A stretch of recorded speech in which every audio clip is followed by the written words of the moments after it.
Hi everyone, it's Tim Topham here, and I just wanted to give you a quick update on this episode of Tim Topham TV, which is episode number 4 about holistic sight reading.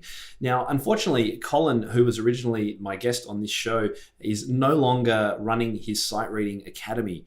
He's moved on to other projects, and so the technology that we're talking about doesn't exist in the form that we discuss in this podcast. But I wanted to leave the actual original recording there because there's some great content around the ways and the best ways to teach sight reading to students. So you're still going to get a lot out of it. And what I would like to suggest you do, if you're interested in technology that can help you with your sight reading teaching for students, I want you to check out a few different things. One is my page on my website called the Best iPad Apps for Piano Teachers.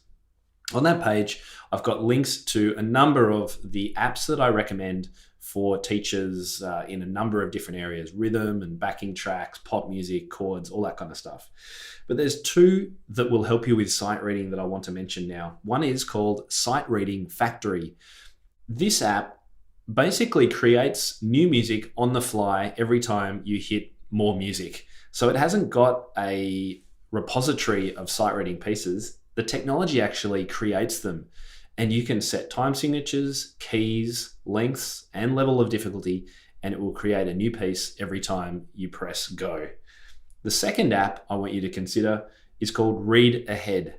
And this is a brilliant training app that does a number of different things that Colin talks about in this podcast, including things like taking bars away after students have played them, or in fact getting them to look a bar ahead so the bar that they're playing, they can't actually see at the time they're playing it.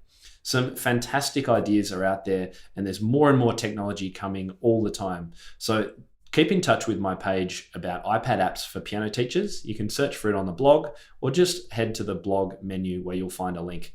Anyway, I do hope you enjoy this interview. As I say, it's packed full of relevant information about teaching sight reading, but just realize that the Sight Reading Academy that we talk about isn't available anymore.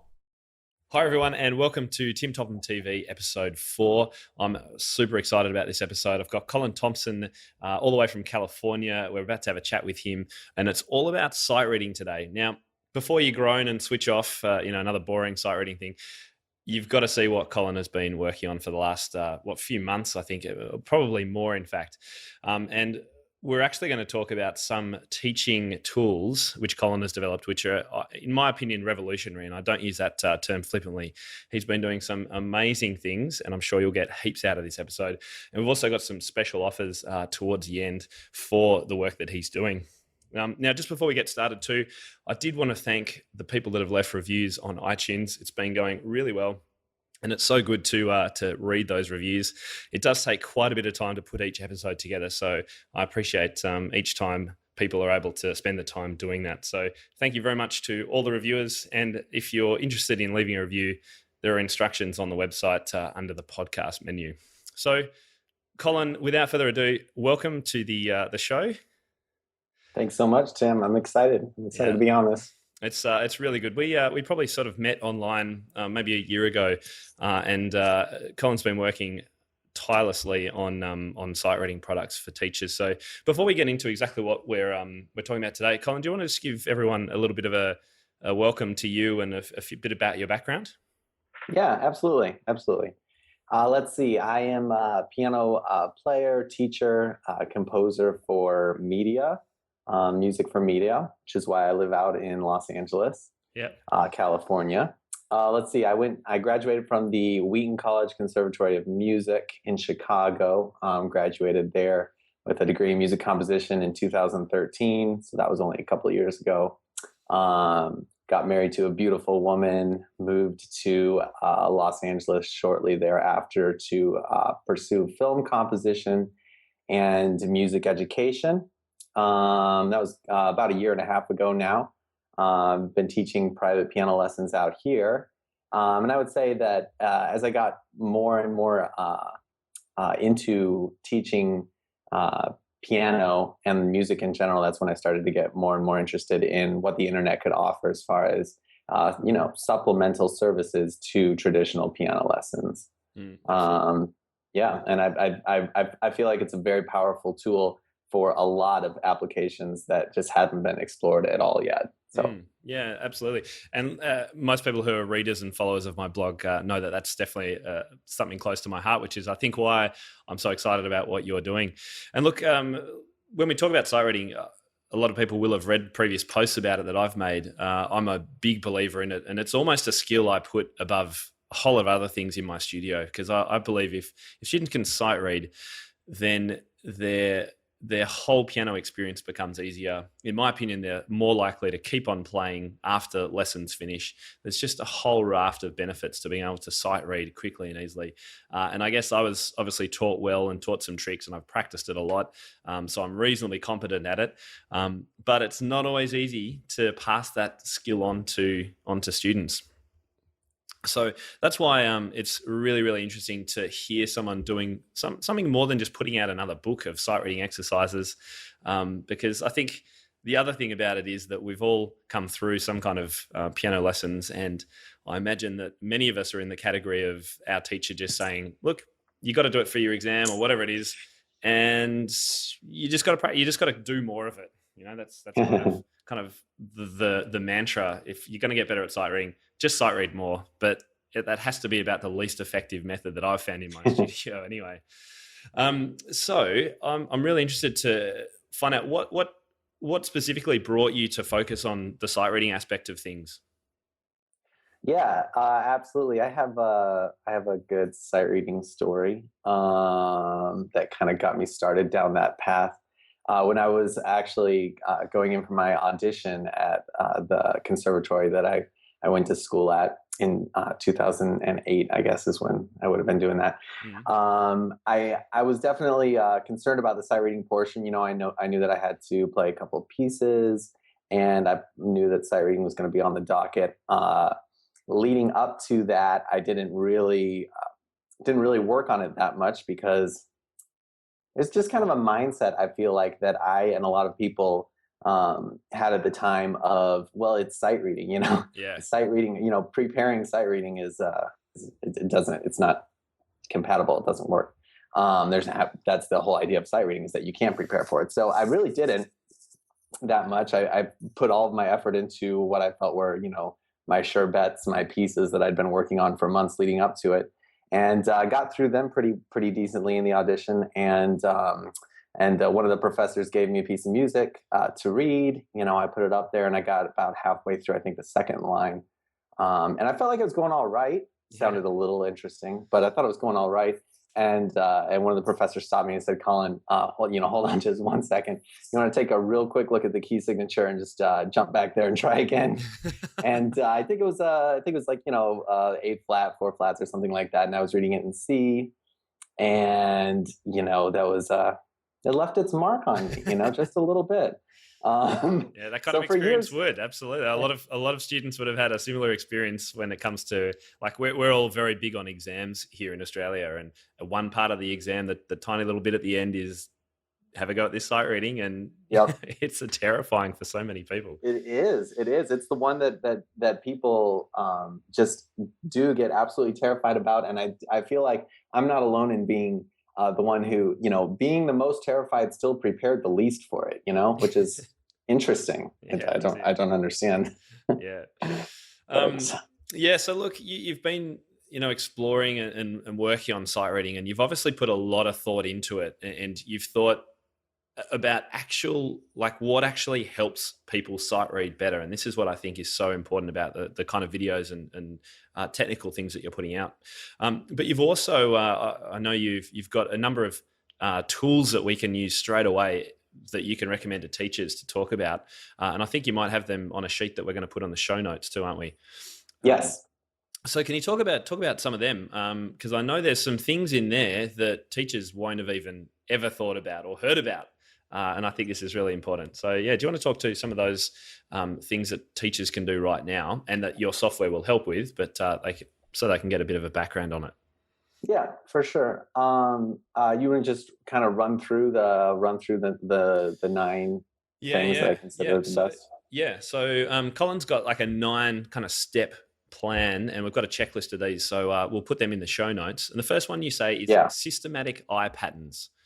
So That's right. Tell us about what that is.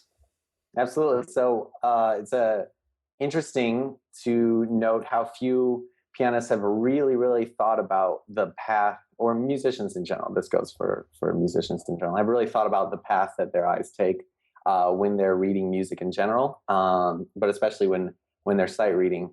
The key here is to not just let your eyes jump haphazardly anywhere, which is what most people do. So especially if you're sight reading something, you're probably on the edge of your seat. You're a little anxious about it, and your eyes are probably just darting all over the place.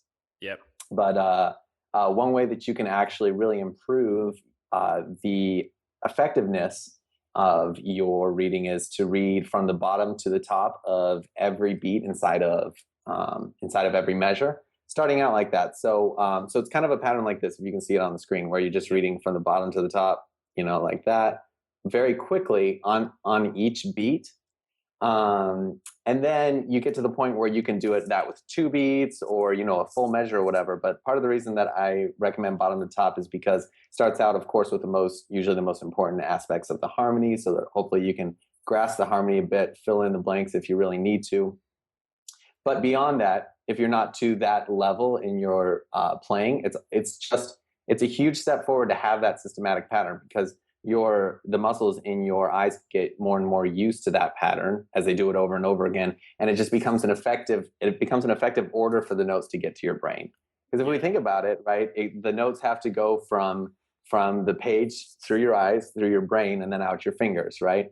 And if you're throwing them at your brain in a different order every single time, you're just making things way harder on yourself than they really need to be. Yeah, so it's about a system. And I'm interested in this because I was taught when I was younger to read a lot of hymns, which are all built from the ground up. And I think that's probably been really good practice for me. But kids don't play, obviously, hymns these days. Definitely not a very cool thing to do. So there's some tools you've got for doing that, I imagine, is there? For practicing that skill of reading bottom up. Right. Yeah. Well, what I recommend, and this is kind of going on to tip number 2, is to use a tracer of any kind. This is something that you can. This is helpful to you. Whether you're on the Sight Reading Academy program or not. You can certainly put this into practice today. So grab a pencil or a pen or anything like that, and you're just going to be tracing from the bottom to the top. So you're tracing out that eye movement on the page itself, right? Over a score. Exactly. So you got that piece of paper in front of you, and you're tracing on to the bottom to the top, from the bottom to the top of each beat inside of each measure, and you're following along with the metronome. And then you can gradually speed that up to the point where it's actually hard for you to keep your eyes focused on the tip of whatever tracer it is that you're using, whether it's a pencil or whatever it be. And it's really interesting how this mechanical device will improve your muscles. Okay. So if you were to try to follow a steady line with your eyes actually move in fixations. They don't move gradually. They fix on an object, and then they jump, and they fix on an object, and that your eyes jump from object to object rather than moving smoothly. That's a physiological thing. That's what our eyes exactly do. Yeah. Yep. And everybody does that. But what's interesting is that you can actually speed up your rate of fixation considerably just through the use of a mechanical device, because it allows you to it gives you a guide so that you can basically mechanically move the speed up faster and faster and faster, so that your eyes are actually jumping from not always from note to note, but from fixation to fixation, faster and faster. Yeah. And it's kind of cool that it's actually just like actually speeding up the rate of your eyes, which of course, we would understand is essential to good sight reading, is be quick eyes, have the fastest eyes on the block. Absolutely. Yeah. What we're going for here. Already you're kind of blowing my mind, because I wouldn't have even thought about trying to train my eyes to move faster when it comes to sight reading. It's all about, you got to read what's on the page and get it as right as you can. And you're going, right. No, there's actually other things we can do. So that's great. And I think you've got videos on your website about this in more detail, haven't you? I do. Teachers can actually see exactly what you mean. Yes. Great. So that was step 2, which was readjust your fixation rate and increase your fixation rate, I guess is what we're getting to. Step 3, you mentioned, you're talking about directional intervals. Well, what does that mean? That means, and this is more of a commonly taught concept, I think, but the idea is that you don't have to uh, actually think about the name of every note that you read, right? Our brains are very spatially oriented brains. This is why one of the more higher level memory techniques is to, imagine a room. Maybe, I don't know, some people have probably heard about this. Like imagine a room with a lot of detail and place your memory in a specific Oh part yeah, of the yeah, room or something like that. So you go back and it triggers your brain to remember this. And this is because of how spatially oriented we are. We can remember spatial things a lot better than we can remember just facts, yeah. hard facts. So, sheet music is laid out fantastically as far as its spatial organization goes. Pretty well, it could have the staves a little close together maybe, but overall, I would say that it's a pretty good system, and it makes sense spatially. So what I try to encourage my students to do is to really take advantage of this spatial orientation and look for that interval. Read the interval, whether it be a harmonic or a melodic interval. Try to read that and don't get hung up on what the actual names of the notes are. Yeah, yeah. I tell my students this all the time. This is like it got to be the most important thing, and to be able to just quickly recognize the intervals of a third and a fifth, Mm-hmm. chords and octaves, and just be able to go, okay, if I know the bottom note's an E in the right hand, and I can see the next one's two lines up, I know that's a fifth. I know I don't have to think about what note that is or whatever it is. I think that's what you're talking about, isn't it? Exactly. Just drilling quickly the ability to recognize these shapes and patterns. It's a shortcut. Yeah, absolutely. Yeah. You don't need all that information going through your brain. No, that's right. And you couldn't possibly, like, I try and think, just before this, I was trying to think as I was sight reading something, what I'm actually doing. It's incredibly difficult to actually work out what you're doing. But I guess a heap when it comes to sight reading. Just thinking about, just looking at the harmony and guessing what key I'm in, what chords are going to come up. So that's obviously really important. All right, so you've got a bit of an exercise. Step 4 is talking about an octave interval exercise. What's that one about? Yeah, this is fun. So let's see. Let's step back. So if you were to try to know what white note you were playing and say, let's imagine a piano that had no black notes, you would have no idea, right? Yep.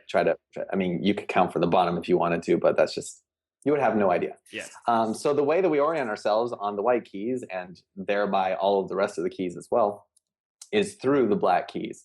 Now, most of us will do that with our eyes, but as it turns out, it works just fine with our sense of touch, as you would expect. It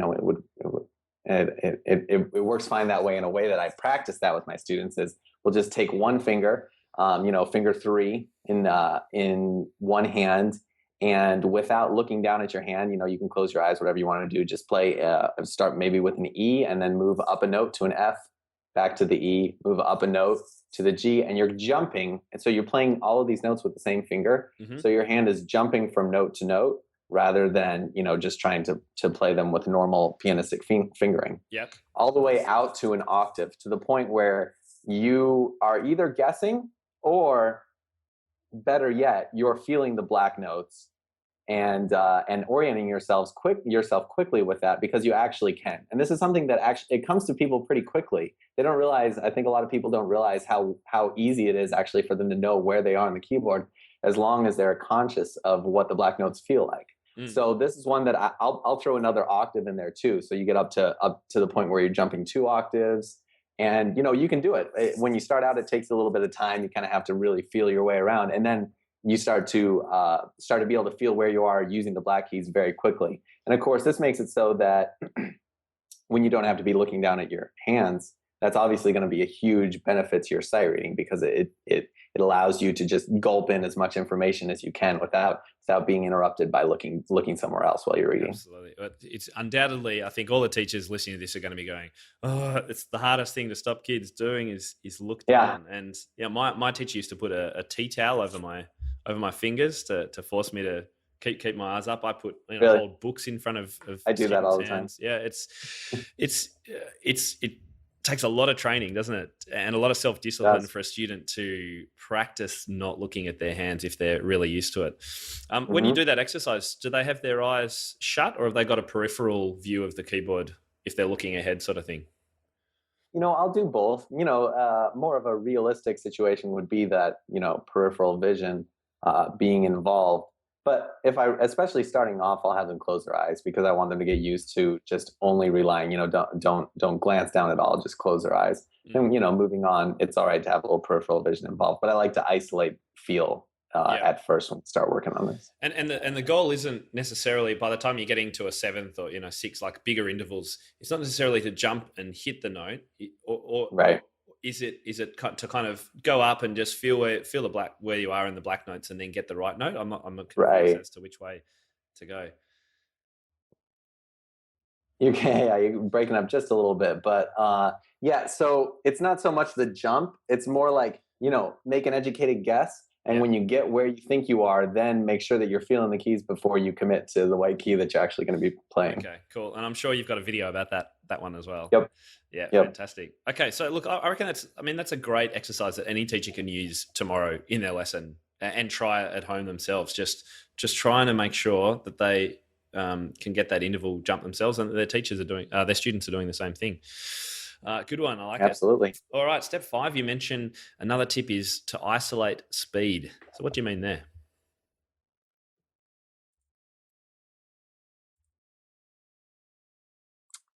Have I still got you? I got you. Yeah. Just lost you for a second there. That's right. Did you hear my question? You want to run through that question real quick? Yeah, it's all right. We can cut that. We can cut it out. Okay. So the next tip you've got is talking about isolating speed. So can you tell us what that's about? Yeah, absolutely. This has to do with the idea that at some point when you start reading music, you're going to come across quick music, and you're going to have to be able to handle that. A lot of us tend to be used to learning music slowly, and then introducing speed over the course of the time that we spend practicing it. But in order to be able to practice sight reading music very quickly, I like to pick music that is written to play music with one hand. So I grab music that's written for the violin or something like that if I want to practice my right hand by itself, or the cello, something like that, a bass instrument if I want to practice my left hand by itself. And then I set the metronome at an uncomfortably fast speed. And, I go for it. And another reason that I actually like using these instruments is that these are fully fleshed out pieces a lot of times. So it's kind of cool, if it's a solo piece for the violin, I might not be able to reach all of those intervals, certainly, but I do what I can. But it sounds cool because it's actually meant to be. You're playing the whole music that was meant the way that it was meant to be, but still with just one hand. You're practicing, looking ahead as far as you possibly can, because that's an essential aspect of sight reading. And you get to hear some music that as a piano player you may not know at all. Yeah, absolutely. Have you got examples of those on your website, or that we could link to, or some of the ones that you use? Yeah, absolutely. I can link to some IMSLP stuff that I like to use for sure on that. That's great. And that, again, something I would not have ever thought of doing. So this is really good. I'm getting lots of tips. I'm loving it. So step 6, you then talk about using your peripheral vision, which we talked about before. So can you elaborate on that one a bit more?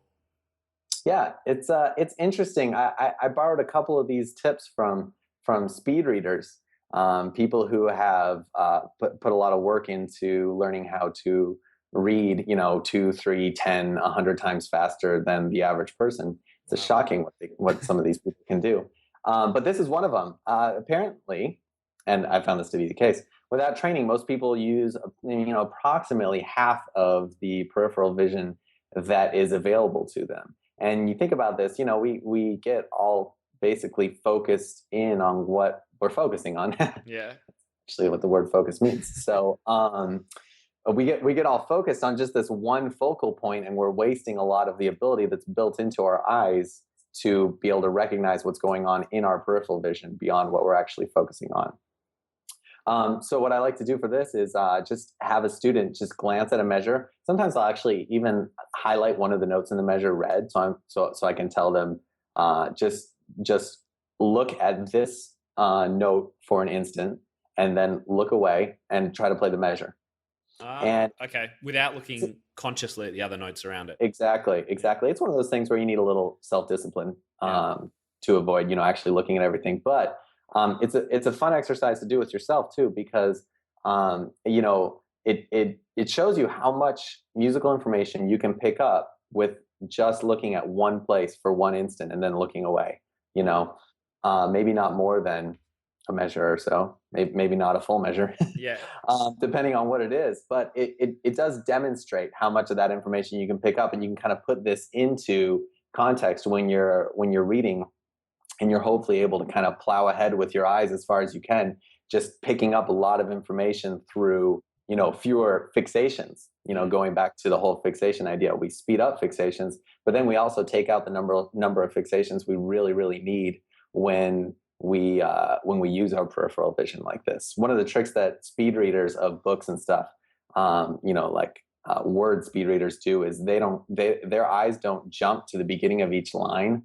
Rather, they jump to maybe the third or fourth word in from the beginning of each line, and they don't go to the end, because they've gotten used to recognizing and being able to read the words without actually looking at them. So, it cuts out a good portion of the distance that your eyes travel when you're using them this way. I'm just trying to picture myself doing the same thing. I mean, they must only fixate on maybe 2 parts of every line or something, almost.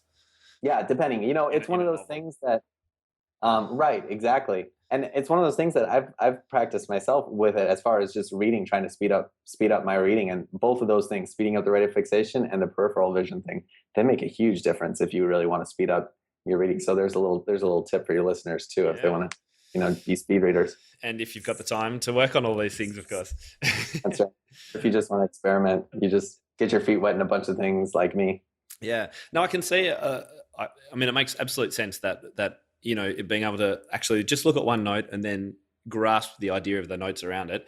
But I can sort of hear people going, how do I actually practice that skill? And I have a feeling that later on we'll just talk about some of the things that you've developed, which actually helps these skills being practiced, doesn't it? Because that would be a hard one to actually sit down and do yourself, wouldn't it? Well, I mean, yeah, it can be done. You can do it in a similar way to the reading one, where instead of actually, consciously forcing yourself not to start at the beginning of each line, and not to read to the end of each line, a lot of it has to do with being self-disciplined with your eye movements, and that's actually, looking back on this, is about half of what my tips have been anyway. Being really self-disciplined with your eye movements, so that you're consciously thinking about what your eyes are doing. You're not wasting movements. They're moving quickly and they're moving efficiently. And using the peripheral vision is definitely part of that. So, but to go back to your question, I mean, I think that it is something that peripheral vision, beginning and ending of lines, is certainly something you can put into playing immediately. But as you use this exercise of just glancing at a measure, glancing away, and playing it, you will kind of get used to processing that information without actually looking at it. Yeah. And given we're working with 2 lines, we'd obviously have to have a point of fixation at the left hand and the right hand. Left hand first, right hand first. Yeah. Mm-hmm. Yeah. Oh, it's good. All really, really interesting ideas. All right. So step 7, you've said increase your short-term memory. Yeah. Now, obviously, that's going to help. But how does that help when it comes to the fact that you're playing music that you've never seen before? How's memory help? Yeah, this is really cool. This is something I geek out about just a little bit. So short-term memory is, I forget the technical term for it, but it is basically what relates to how high a person can score on an IQ test normally, which is interesting, given the fact that, the IQ test is traditionally, compared with intelligence. Of course, we know that that's a drastic oversimplification of the matter. But if you can increase your IQ score, I mean, I think that's pretty cool. Yeah. So your short-term memory is how much information you can store in this backlog of your memory to be pulled up immediately. So you would use this when you're working on maybe a complex or even a not so complex math problem in your mind, where you're not writing out information, but you have to hold all these digits in your mind while you're working through the problem. Most people will find it incredibly taxing, only getting up to, a few, maybe 5 or 6. Right. It's tough to hold them in there. And just recently, I would say maybe in the last, I'm going to guess maybe like 5 to 10 years, there's been a bit of a breakthrough as far as the ability to increase your short-term memory. For the longest time, it was considered something that was just, predetermined. Okay, yeah, You had a certain a set of short-term memory that you were given, and some people had more, and some people had less, and those who had more did better on technical issues. Basically because most technical issues require short-term memory. And when it comes to holding information in your mind like this, you see how important that would be to sight reading, because it directly affects how far ahead you can look in the music and then play that, because you want to be storing all of this musical information in your brain while you're reading ahead, and then sending it at the appropriate time to your fingers to play it. Okay. So this is the idea of that really short-term memory. It's like remembering the bar or two while you're looking ahead to the next couple. Yeah. Okay. This is the memory you fill up and you empty out, in half a second. Yeah, exactly. Very quickly. Yeah, right. So the idea that you can increase this is kind of a really cool breakthrough, and there's a bunch of free programs online that I've used that I've actually been able to see improvement in my own short-term memory. I haven't done the whole IQ test before and after thing, but there is evidence to that effect too. It's called dual end back training. There's a bunch of free programs that you can download. They're very frustrating at first. Should we put a link to that in the show notes? Yeah, we'll definitely link to them. But basically what they do is they require you to hold 2 bits of information in your brain coming from various sources. So on your screen will be flashed a box in your screen looks like a tic-tac-toe game. Okay. And a box will flash in one of those squares, and a letter will be said in your headphones or audio, your speakers. And the idea is to remember back 2 steps, or as you improve 3 steps, so that you do the right command when it comes back around. So you hit the right button on your keyboard when it flashes the same place that it flashed, 4 back, or when they say the same thing that they said 4 back. It's very painful at first. It's actually awful. It gets better though. It really does. Wow. And so is that is there also a musical way that you get people to practice that? Well, I mean, that's something that I've thought about a lot. Like, how cool would it be to make a version of that dual end back training that actually uses musical notes or something like that? I haven't done it myself, but let's put it out there. Room for let's development. Put it out there for your listeners for sure. Somebody needs to do that. So we've talked about short-term memory and the importance of that, and we've also got you've got a step about large pattern recognition, which I kind of think we might have touched on a bit. Yeah, a little bit. This is just a general idea that you can assume quite a bit from a limited amount of information because music is so pattern driven. The idea that you can make pretty educated guesses at what's going on, and even if you're a couple notes off, it's sight reading, and that's expected as long as you can make it sound pretty good. Yeah. Because a lot of sight reading has to do with just plowing forward regardless of what happens, and making it sound good regardless of whether you're playing exactly what's there or not. Yeah. So this is the idea of inferring as much as you can from as little as you can, and this is another thing that you can isolate, and kind of look at a couple measures and see if you can kind of guess where it's going with that limited amount of information. I like to do little things like that sometimes because it throws a little composition too, which of course is fun. Yeah. But I think that it also improves because when you start looking at music that way and you start inferring as much, information as you can from that limited amount, it takes away some of the work that you have to do to actually assimilate the musical information on the page. Absolutely. And and that's why I push teaching chords and progressions really early on, because that harmonic basis to music is where it's all constructed from. And I think that's why I can sight read reasonably well, because I can predict progressions and chord movements. So my little finger or my left hand can kind of make stuff up which seems to be about right. The problem is though that if teachers aren't teaching any kind of chord-based structure, then I think this large pattern recognition becomes harder. Would you agree with that? Absolutely.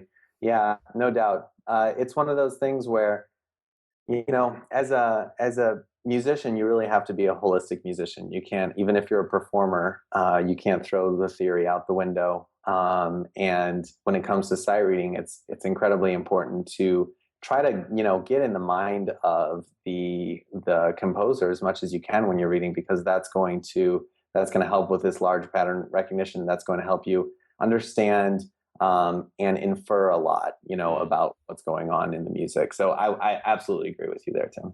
Yeah, yeah. And look, I've got a free video about the basis of how I teach chords. So I'll give a plug for that. That's in my Piano Flicks piano teacher pop music training, actually. But the second video is free, and it's all about how I introduce chords, how students can use chords. Because look, it's so crucial. I don't understand how teachers still teach without giving kids some idea of chords and the background to music in that regard. So hopefully this might encourage some teachers, perhaps if they haven't tried it, to go, maybe I can see that this does have an importance when it comes to music reading in general, and not just going note to note, as you say. Right, right. Yeah, and I'll second that plug. That's a fantastic course. Everybody Oh, should thank check you. it out. I'm a big fan. I've implemented a lot of that stuff in my own teaching. Oh, thanks, Colin. I haven't even paid you to say that. Thank you. And the last step you've got in your tips for sight reading is, it just says habits of good sight reading. So what are you talking about there? Yeah, so this is going back to one of the things that you threw in early on, where you said that um, a lot of teachers will just say, just sight read a lot, Yeah. but in their defense, that's the real secret sauce when it gets right down to it. Oh, you got to Um, practice it. There's no doubt. yeah, you gotta just make it a part. Make it a part of your daily practice. It's interesting, in a 1992 MTNA study of MTNA, which is an association of music teachers, piano teachers, in a study done of them, 92% of them called sight reading either a highly important or the most important pianistic skill that a pianist can have. And Hang then on, 90%? 92, 92%. 92%. Okay, yep. Yep. Yeah. Those are pretty intense, that's pretty intense verbiage right there. A highly important or the most important. Yeah, yeah, Uh, yeah. and yet, shockingly, wait for it, 7% of those same teachers taught it in any systematic way. And I don't know how much has changed since then, but I feel like, in my own experience, it's neglected a lot. It's neglected to a huge extent, especially when you get right down to how essential it is, how practical of a skill it is. If you want to set your student up to be able to have a career in music, it's essential to be able, just enjoy playing music without needing to put in, a week or two of practice on it. It's essential to that. It's one of the most practical skills that a musician can have. And I feel it like it's neglected quite a bit. Yeah. So that's why I recommend 5 to 8 minutes a day. It doesn't have to take up a large portion of your practice time, but I think 5 to 8 minutes is probably quite a bit more than a lot of pianists do, as far as throwing it in with their practice. Yeah. And of course, this is part plug for Sight Reading Academy, because we just make it super easy too.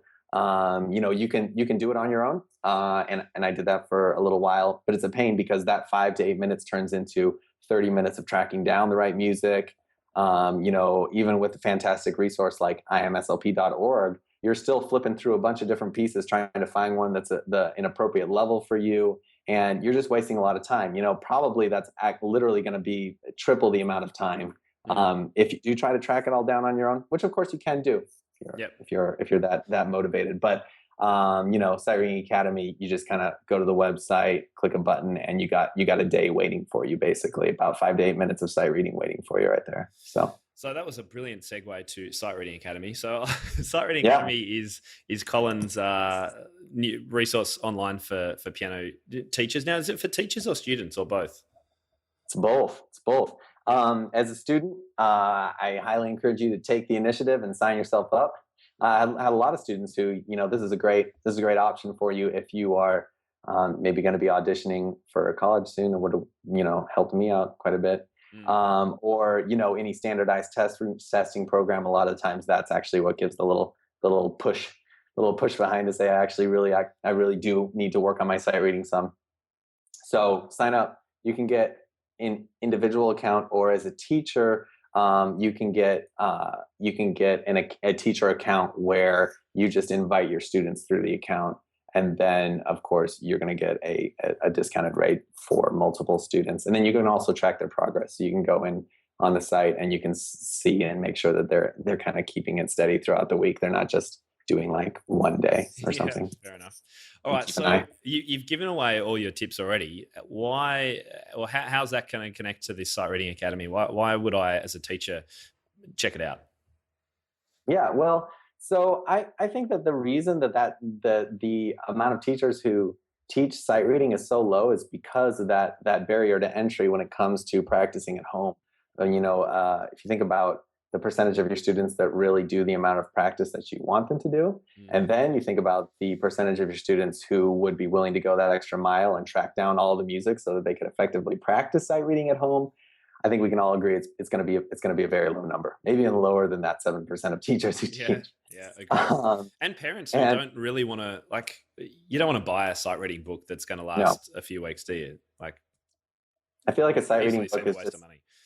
Yeah, it is a waste of money because, when you get right down to it, after you've read the music, you're no longer sight reading it. And that's why the internet is such a fantastic medium for this. It allows the new music to just, what we do is we set you up with a steady stream of new material so that you never run out.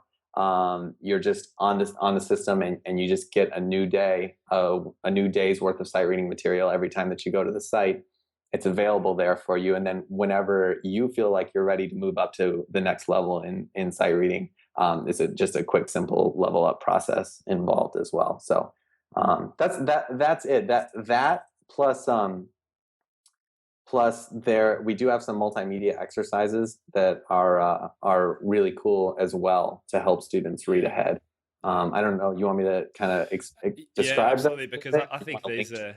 Yeah, I think these are the gold. This is the stuff that is revolutionary in what you've done. So it's not just it's great that teachers can even get emailed, or students get emailed every day music if they choose to to sight read. But I think it's not just the music. You've actually created these visual exercises that test all those steps you were talking about, like being able to fixate and so please talk about it now, because I reckon this is amazing. Yeah. Well, what we do is, and it's not all. By the way, you can turn on or off email notifications. So if parents are out there, they feel like they don't want their email inbox being filled up or whatever. Yeah, sure, yeah. About that. So this is kind of building off of the whole idea of a teacher, holding an index card over the part of the measure of music that you're reading. I don't know if your teachers ever did that with you, if you ever do that with your students. I do it. But, yeah, absolutely. Yep. A lot of us went through that experience. It's a good time. Yeah. But it's building off of that.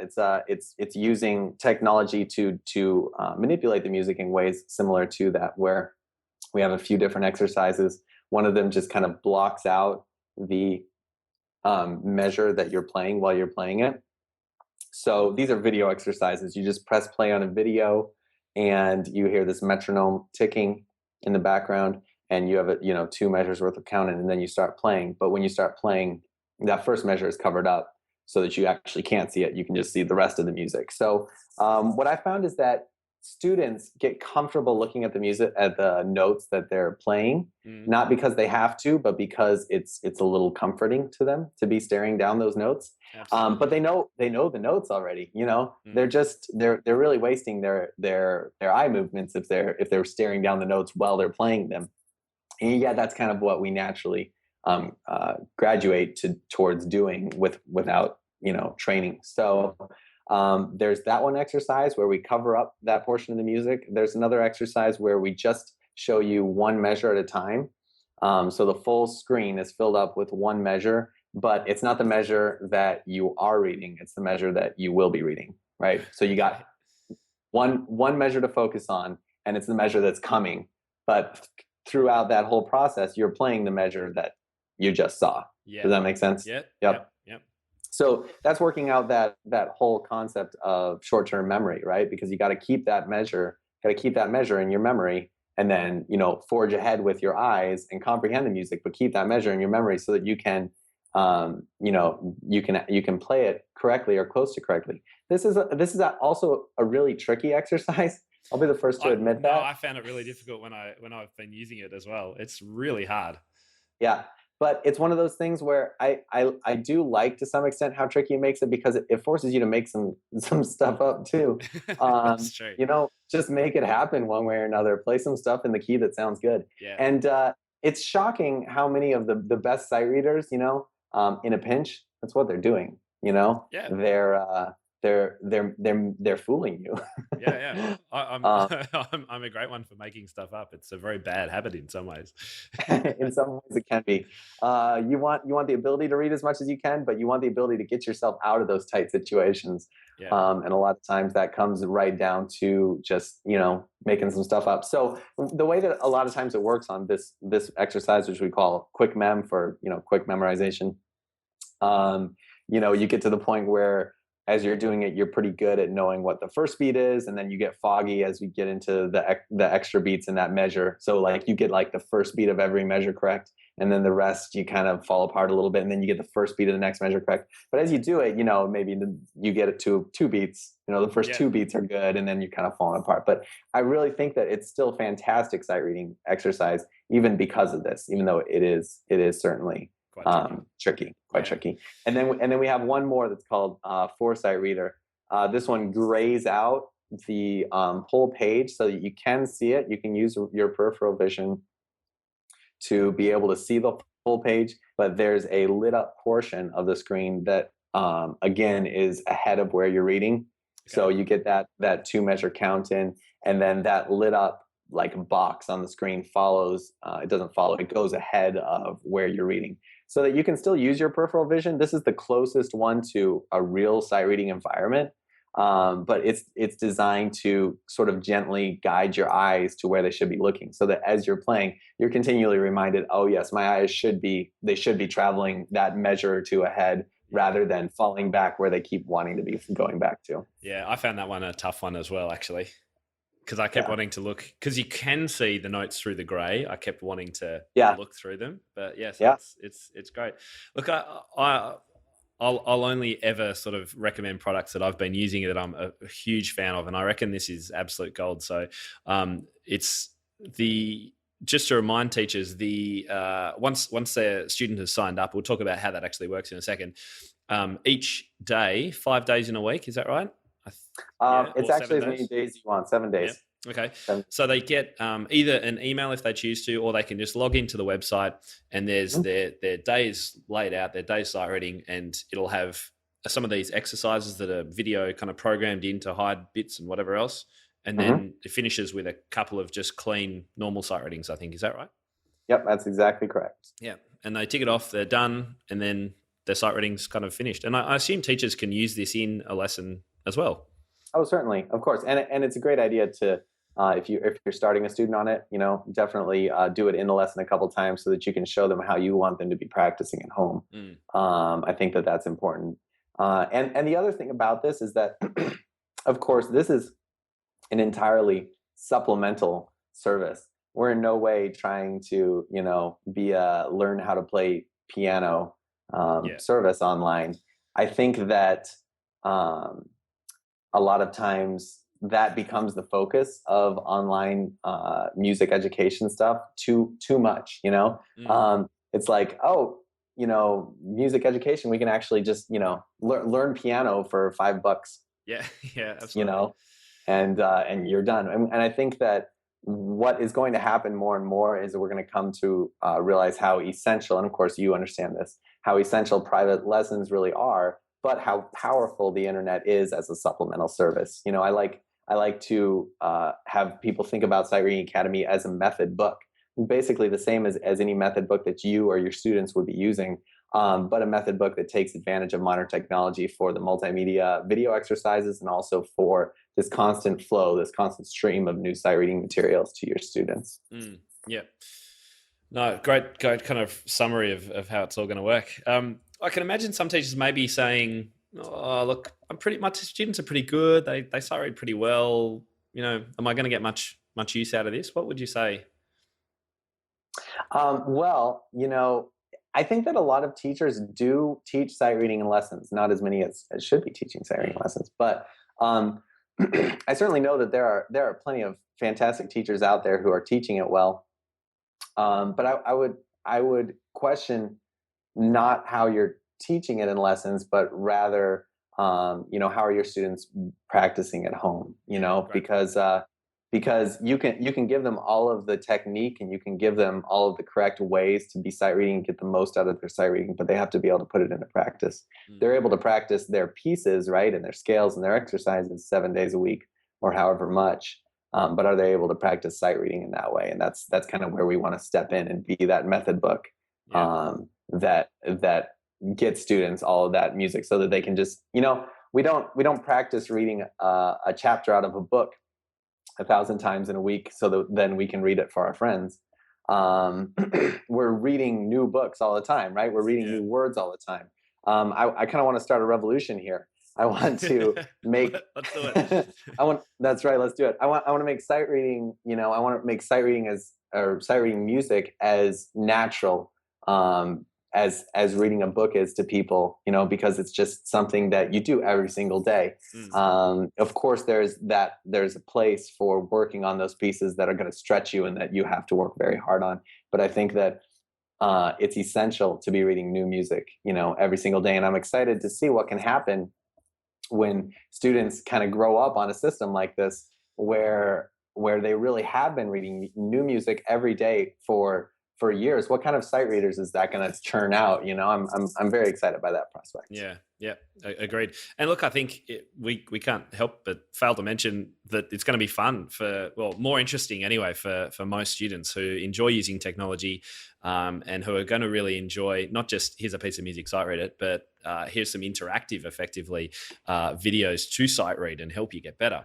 That's been the feedback that I've gotten already, is that I've had plenty of students who have told me, or told somebody else, that they actually enjoy this portion of their practice more than anything else, because it's exciting to read new music, especially if it's level appropriate. And we should get into that just a little bit. The levels on Sight Reading Academy are set up to be appropriate to one level above where they are. So let me step back for a second. Yeah. If you are a level 1 pianist, say you're working out of Faber or Elford or Bastion, or I don't know what you guys might have in Australia, but we use many of the same kind of methods. Okay. Piano Adventures as well. Yes, exactly, the Faber. Yeah. If you're in a level 1, you shouldn't be sight reading level 1 material. So level 1 in the Sight Reading Academy is appropriate for level 1, but the music is of a level that would be pre-reading, right? It would be like those primer books. It would be pre-level 1 material. So your students should be able to use the level of sight reading that they are in whatever book you're working with. Mm-hmm. But that is because the level of music that they'll be greeted with is of a lower degree. Yeah. Exactly.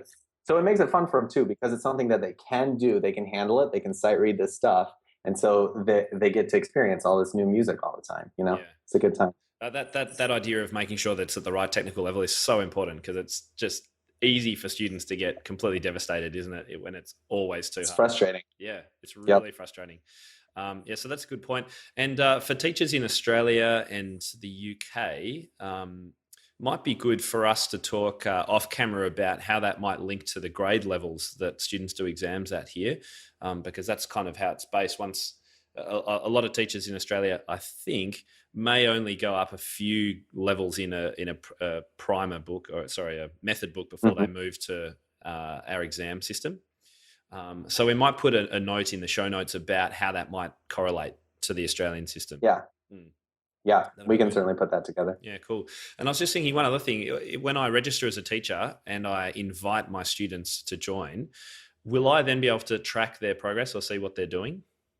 Yeah, exactly. When you go to your teacher dashboard, you'll be able to see a list of your students. You click on the student, and then you'll be able to see a list of their recently completed days of sight reading, along with the date that they completed that. It's pretty rudimentary. There's not like fantastic practice tracking or anything like that involved, but you can check in and make sure that Billy's doing 5 days a week or whatever you want Yeah, to do. yeah. No, that's great. Look, Colin, I reckon this is, yeah, as I say, it's revolutionary. It's a completely new way of looking at it. Not only have you got these great tips and these tools that actually train the eye and the brain to improve, but you've got just endless repertoire. So teachers just don't have to worry about it. I think it's absolutely fantastic. So now the big question is, where do we go to find your information and your website? Yeah, absolutely. It's sightreadingacademy.com. And the offers that I'll have for your listeners will be, /Tim. Okay. I think I'll put that up so that they can download the PDF cheat sheet sort of what we went over, those 9 tips, as well as some pretty cool offers for them to be able to try out the Sight Reading Academy for free.